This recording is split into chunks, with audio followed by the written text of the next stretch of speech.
Pengendara Toyota Camry MS mengalami luka lecet siku tangan kiri, memar di mata kanan dan lecet kaki kanan. Sedangkan teman perempuannya mengalami luka memar di bahu dan luka patah kaki kiri. Diberitakan sebelumnya, Sekretaris DPRD Jambi Amir Hasbi mengatakan, sopir mobil dinas Toyota Camry adalah anak Kepala Subbagian Rumah Tangga dan Aset Sekretariat DPRD Jambi. Dia mengatakan tidak menutup kemungkinan pejabat Sekwan tersebut bakal disangsi.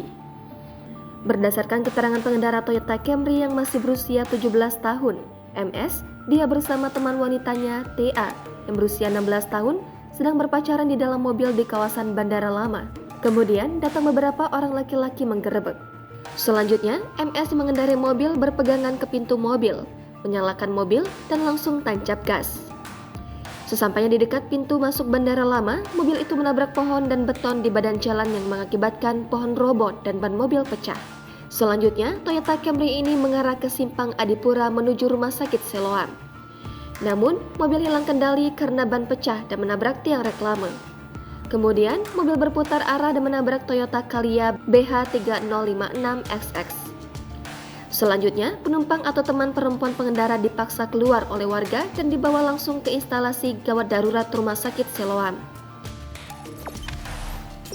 Jangan lupa subscribe, share, komen, dan like ya!